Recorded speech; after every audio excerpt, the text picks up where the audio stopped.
Kung ano yung naipon mong cholesterol sa loob ng katawan, si liver, nare-regulate niya yan, no? Eh, dinagdagan mo ng madami. So, dun na siya nagkakaproblema. Huwag na po tayo lalayo. Yung mga pritong pagkain, yung mga tusok-tusok sa labas, mga karne, red meat na pinrito mo pa, pastries, dairy, butter, puro na lang preservative alternatives. Kapag pumasok sa katawan nyo, toxic. Maaari nyo na pong umpisahan yung mga ituturo ko mamaya. So, kayang-kaya naman yan with the proper meal plan, tsaka tamang pagkain.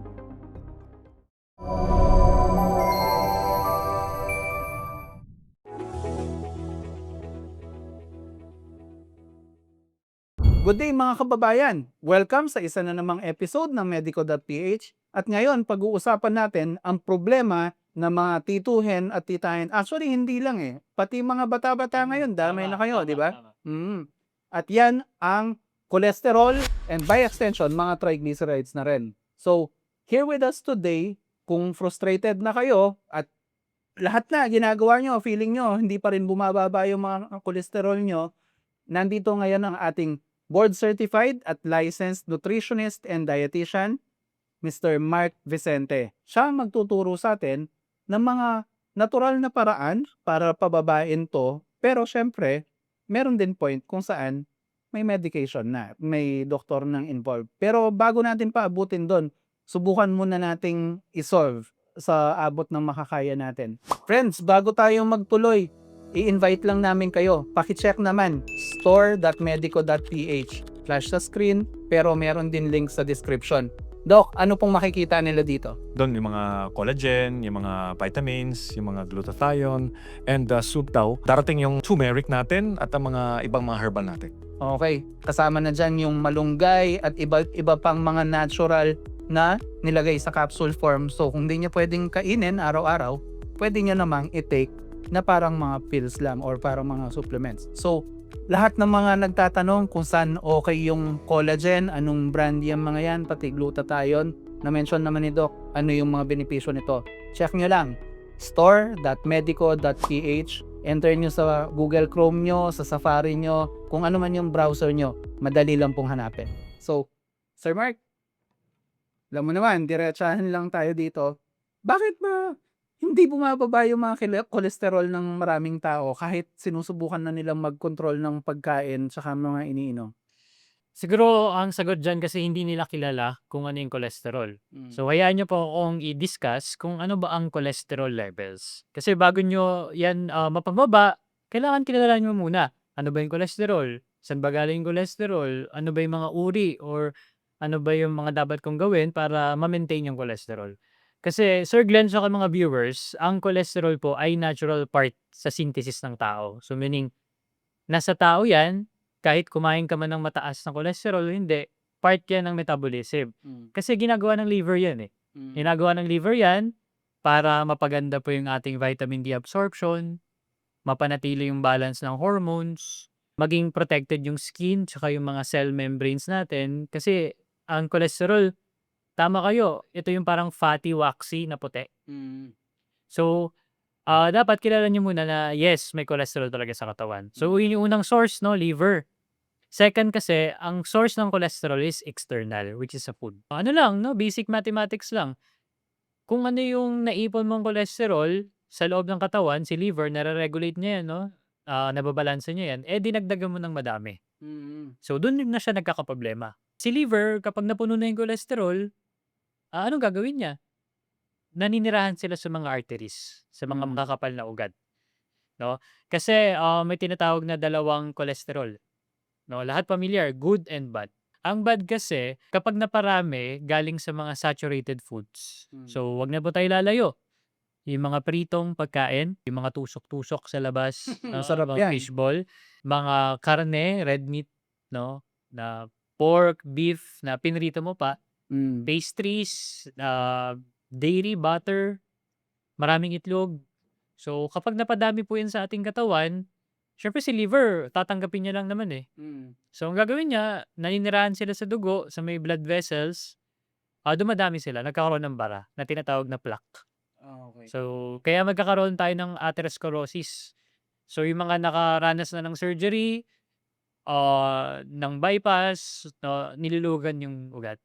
Kasi nga ang dami ng baradong bad cholesterol.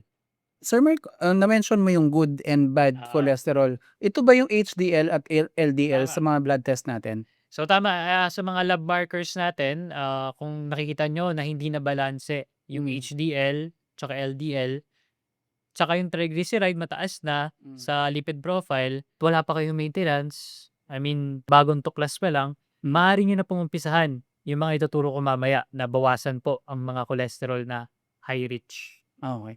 So, alin dun yung bad? LDL o HDL? Ayun, para hindi tayo malito kasi baliktad, no? Ang Mm. HDL po is yung good cholesterol. Okay. High So, density lipids ba ito?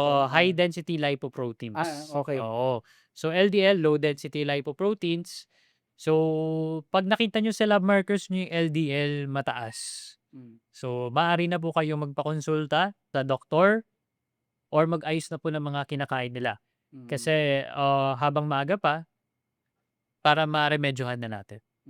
Anong relationship nito, Sir Mark? So, ang ayaw nating tumaas masyado, I think 150 ba yung Tama. marker Milligrams ng deciliter. ng LDL natin. Itong triglycerides naman, Sir Mark, sabi nila halos sabay yan pag tumataas eh. Yes.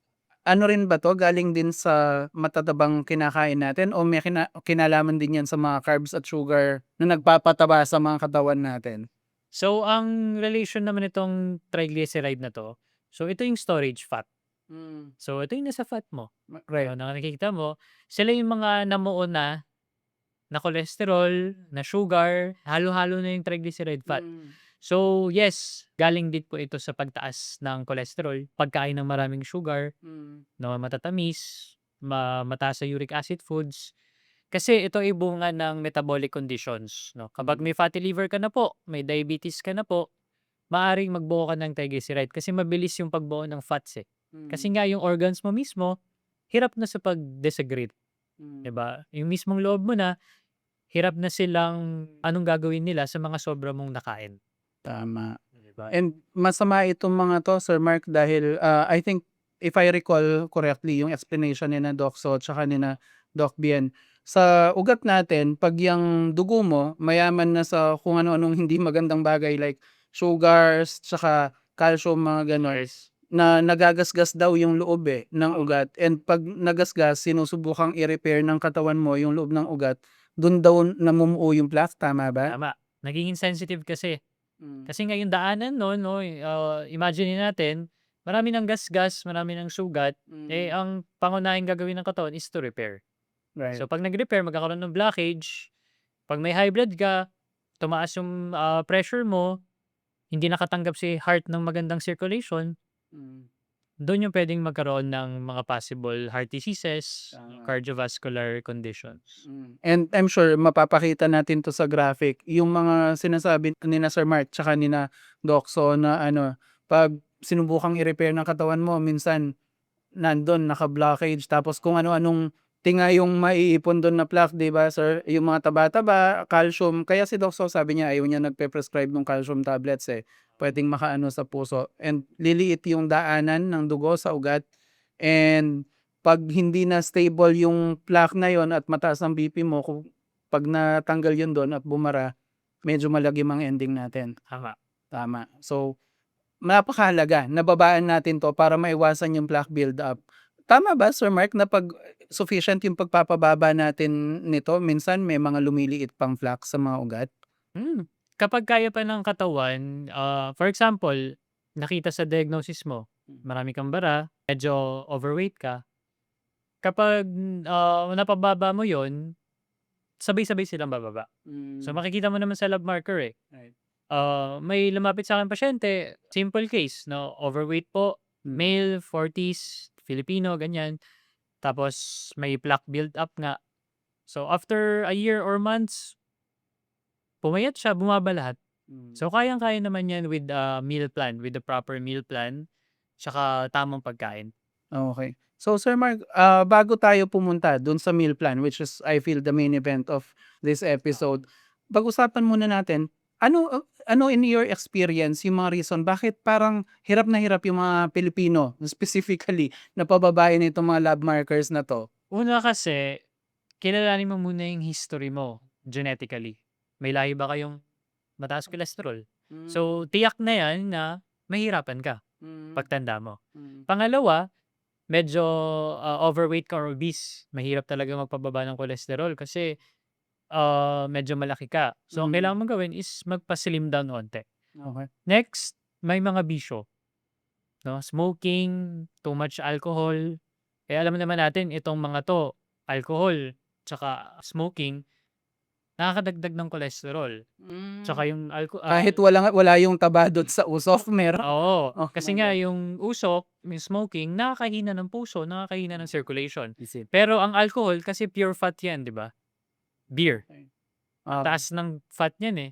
ah, So, pag kumain ka ng bula-bula, ng alcohol na beer, except yung mga hard liquor, oo. talagang tataas cholesterol mo. Then, Kaya ba may tinatawag na beer belly? visceral Okay. fat. Visceral Beer fat yun. Mm. Okay. So, pag may visceral fat na po kayo, sign na yon nahirap na rin yung internal mo, yung subcutaneous mo, tsaka Oo. yung mga ugat-ugat mo, mga barado na yung ng mga fat. Sabi nga ni Doc So sa episode, kasi nagkaroon tayo ng ganyan, Sir Mark, na visceral fat. Yung iba yung fat na yung parang bilbil lang na surface level fat. Iba yung visceral fat na nakabalot na sa mga organs Yes. mo. Yun daw yung mas delikado, sabi Delikado niya. yun. So, sign na yun na mataas talaga cholesterol mo. I see. Kaya hirap ka. Mm. Kasi nag-build up eh. Ang pinaka-analysis natin dyan, bakit ka hirap? Kasi nalubog na yung katawan mo sa fats. Oo. Then, next po yung mga sedentary, walang exercise. Hirap talaga yan kasi yun naman ang solusyon para bumaba yung cholesterol. Gumalaw, magpapayat, pawisan, at magkaroon ng regular exercises. Ang hirap niyan, Sir Mark, kasi ang daming ngayon, lifestyle natin, work from home, or kung nasa opisina ka man, ang lakad mo lang pagbaba mo sa MRT papunta sa building niyo, di ba? Oo. Tapos si manager magpapapizza pa, tsaka Patay. chicken. Oo. Yari. Kaya fatty fried food. So, yun yung mga pinakarason kaya mahirap talaga. Tama. So, as a nutritionist na ang dami mo na siguradong nakita ng mga cases na ganito na gusto nating pababain yung lab markers. Kasi, Sir Mark, ang pangit mang sabihin, minsan may mga nakikita na sa 20s na stroke na eh. Oo, yun Ay- pala. I think sabi ni Doc So, siya, youngest ever na nakita niya, wala pang 10 years old na stroke na. Oo, yun yung nakakalungkot na Grabe, no? pagbabago. So, hindi kailangang medyo matanda ka na para maging worried ka. Kailangan lagi iniisip mo to eh. So, I guess my question is sa inyo, kasi nakikita kong reason other than sa sinabi nyo, minsan gusto nating pababain yung mga lab markers na ganito, pero ang ginagawa natin, nood lang ng konti, basa ng konti, tapos bara-bara lang. Kumbaga hindi scientific talaga yung ginagawa natin sa katawan natin para pababain. Pero I'm sure sa'yo, scientific to dahil kayo yung certified ng board and kayo yung nag-aral nito. Paano ba yung tamang approach para pababain itong mga to the natural way?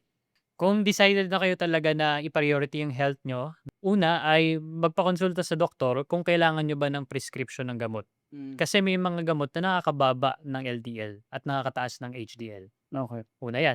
Then sa pagkain kasi, ang pinaka-basic dyan, dahil sa Filipino setting tayo, method of cooking. So, iiwasan nyo po yung method of cooking ng deep fried,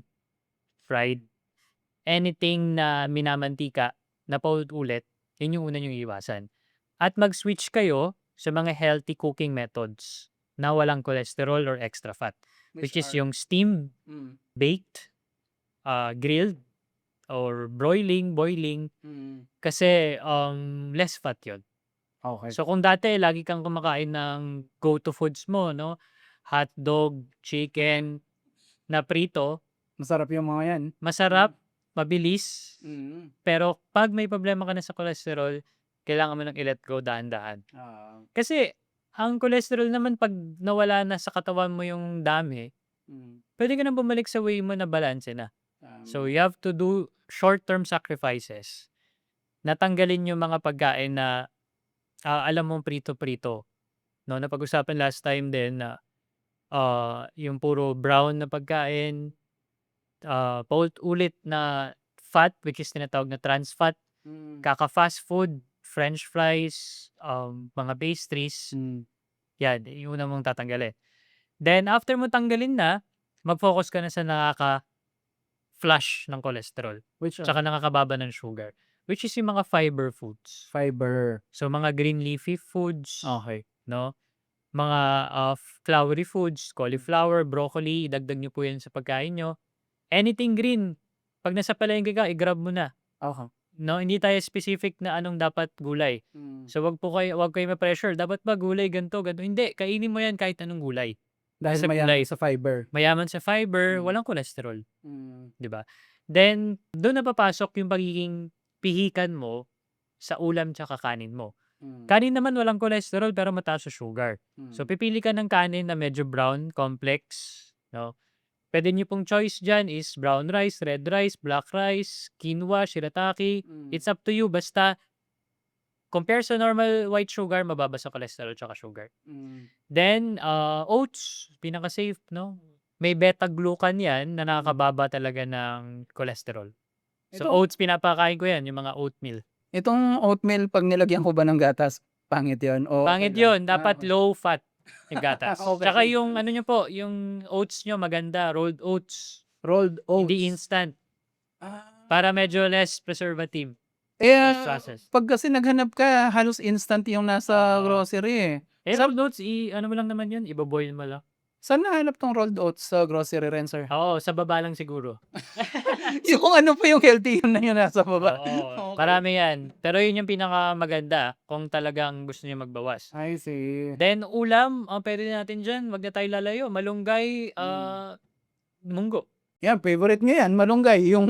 Yung video namin tungkol sa malunggay, parang yun yung pinakamaraming comments ever, 1,200. Sige, comment lang po ng comment. Love nating lahat ang malunggay. Oo, 'yan munggo with malunggay. Kung kakain po ng karne, piliin yung lean, tenderloin na cut. Kung magpo-pork ka, siyempre 'wag yung mga maraming taba, puwede mong Okay. tanggalin, kasi fat is fat. So, 'pag kinain mo yung fat, fat pa rin naman 'yun.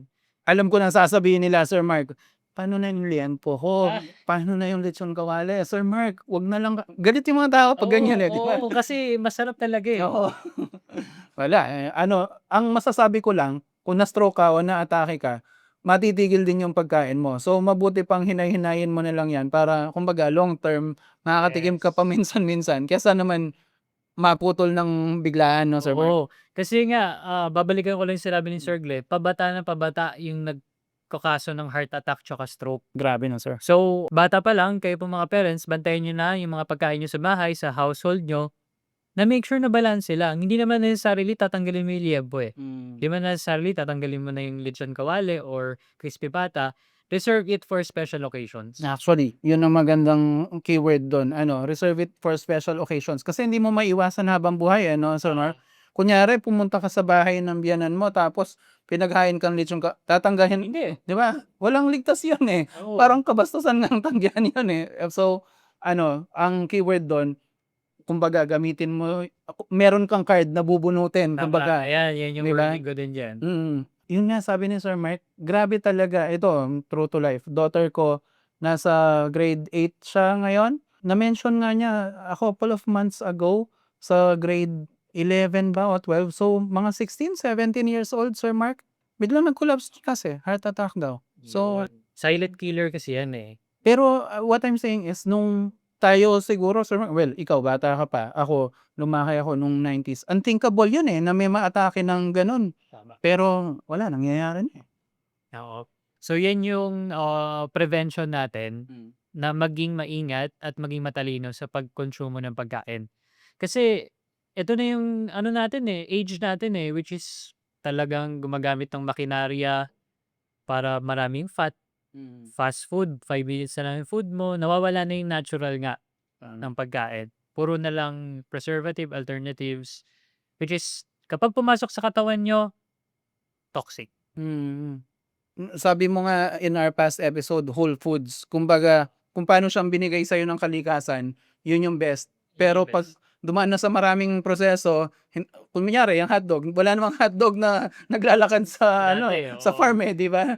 baboy yon originally, Oo. pero ginawang hotdog. Yun yung mga problema, di ba, sir? Oo, ginawa nila yun kasi para tumagal yung shelf life, 'no, maabot doon sa iba-ibang lugar. Maganda siyang pagkain talaga, which is hindi natin sinisisi na yun lang yung kinokonsumo ng iba. Pero if afford and capable kayo bili ng mga whole foods na umayon nawa yung ekonomiya, go for it. Tama. Kasi babalik sa'yo yun, eh, 'no? Pag Totoo. kumain ka, naapektuhan si organ, papa-check-up ka, magagamot ka. If anything, sabi nga ni Warren Buffett, Oo, alam natin lahat, mga nasa 80 plus o 90 na yata si Warren oo, Buffett. Sabi nga niya, yung pagyaman niya bilang bilyonaryo, malaking reason doon yung health niya na maintain niya, 'di ba, Sir oo. Mark? Na yung umabot siya sa edad na nag-pay off lahat yung investments niya. Sabi niya nga kung namatay na siya ng maaga, hindi niyo kilala ngayon si Warren Buffett, sabi niya. So, yun, kung naghahanap pa sila ng motivation para maging healthy, yun, tanong niyo kay Boss Warren. Fun fact lang kay Warren Buffett, 'no, mahilig siya sa Coke, eh, Sa McDo, tsaka nagma-McDo McDo. ka na? Pero Grabe. siya yung big investor nung Coca-Cola nung 90s, hindi pa nagbo-boom. So siya yung hanggang ngayon tignan mo nag-quadruple times 100 na yung investment niya. Pero siguro siya, ano lang din talaga, no, sir, Maingat kumbaga lang din sa health. maingat lang din, oo.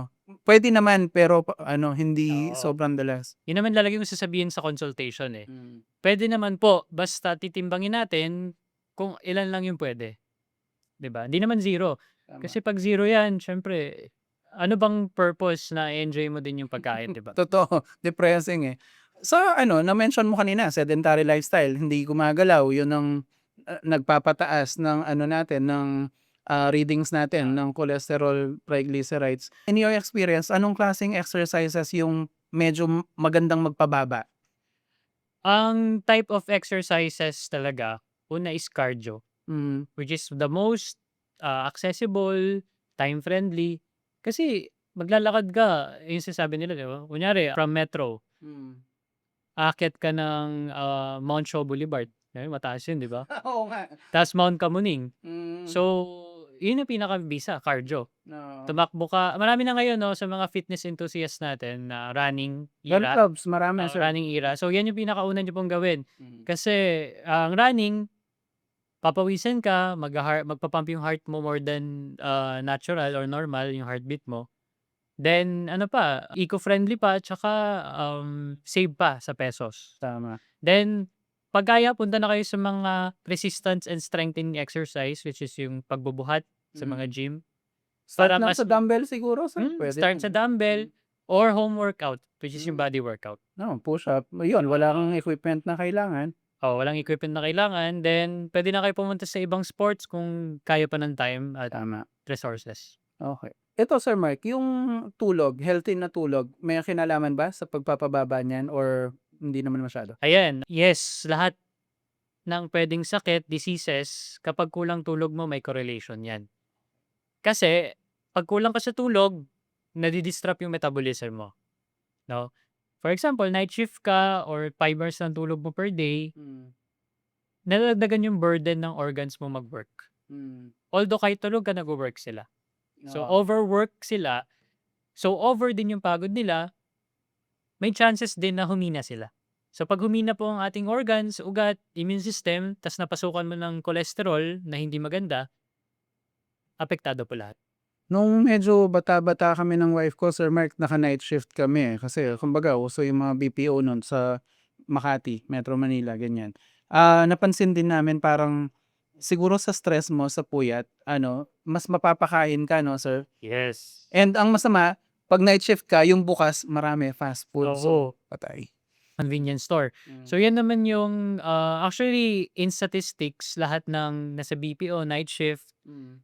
tendency talaga na magkasakit sila ng high cholesterol, high blood, kasi nga may double burden sa katawan nila, eh. Oo. Prone sila, unhealthy na nga kumain that time, unhealthy pa yung kinain mo. Mm. Siyempre ang kakainin mo burger, Tama. fried french fries, so Super important yung na-mention niyo, sir, 'no, na may timing talaga ng healthing pagkain. oo. Yung 'pag yung gabi ginawa mong araw, Oo. iba yung epekto sa katawan. Oo, iba yung rhythm mo, iba yung takbo ng puso mo. iba yung epekto ng pagkain mo kasi yun nga, babalik na naman tayo, binabaliktad mo yung natural rhythm ng tao. Sir Mark, ayun. So, sa experience nyo, kung pinagsama-sama mo itong exercise, tamang diet, tamang tulog, malaki ba yung ini-improve? Malaki ang ini-improve kasi yan naman yung cause bakit ka tumaas yung cholesterol. Tsaka long term sustainable, Okay. 'di ba? Pero po, may mga makakatulong din naman na prescribed medications, no, mga statins, na yung doktor niyo po yung makakapagsabi kung ilan yung dosage, kung mataas ba dapat or tama lang, para po mas maganda yung effect overall. So, huwag niyo po yung kalimutan na yung mga nagme-maintenance, 'pag sinabihan kayo ng doktor, makinig po kayo. Kasi mahalaga po yan. Kasi kapag hindi ka na sumunod sa maintenance mo, hindi ka pa sumunod sa diet mo, talagang walang magiging resulta. Tama. And sabi nga ni, I think it was Doc Bien in the past who said it, na marami naman na madadaan sa natural pero minsan sobrang taas na tipong Tama. cholesterol mo 300, 400, ganyan, triglycerides mo taas din. Yun, kailangan na talaga ng statins na, no, sir? Oo. Kaya wag po kayong maguluhan na bakit ganito sinabi ng dietitian, doktor, kailangan ba ng gamot? Nagtutulungan po kami kung ano yung pinaka-best treatment sa inyo. Right. So kung ano yung sinabi ng doktor na kailangan mo ng gamot, kaming nutritionist, hindi po kami nagdi-disagree. Naka-focus lang kami kung ano yung kailangan mo sa pagkain. So sila na po yung bahala sa mga gamot. Kaya 'pag sinabihan kayo na kailangan talaga ng statin kasi may mga cases na hindi na talaga kaya ng diet alone. Yeah. Kaya nga po may mga gamot. Oo. Tingin ko karamihan sa atin na nanonood dito including me, na resetahan na niyang statins na yan. Si Sir Mark bata pa ba? Hindi pa. Baka healthy lifestyle to. Usually Sir Mark, good for 1 month yung reseta, 'di ba? Tapos stop muna kasi baka may side effects. Puwedeng 3 months, depende sa evaluation nila. Okay, kasi te-test ka muna ulit, 'di ba? Oo. Tapos titignan kung tutuloy pa. And I think more than one doctor na yung narinig ko nagsabi nun, Doc So, Doc Bien, yung isa kong family doctor, sabi nila, ayaw nilang prolonged yung taking ng mga statins kasi baka magkaroon ng ibang epekto. And syempre kung hindi naman na mataas, 'di wag mo nang ite-take, 'di ba, Sir Mark? Oo. Kasi may halaga rin naman 'yan, may gastos din na involved. So yun, in summary, sabi nga ni Sir Mark, baguhin ang mga kinakain kung inis na inis ka na, and marami akong kilala halos give up na diyan. Sabi nila, every year na lang binabago ko naman ang lifestyle ko, bakit pare-pareho lang ang labas ng cholesterol ko? Maari na may mga ginawa ka pero hindi holistic. Sabi nga nila, maaaring okay, nag-switch ako ng konti sa steam tapos puro siomai na lang palang kinakain mo, parang baka hindi rin makatulong sa'yo, 'di ba? Or fried siomai naman ang pinalit mo.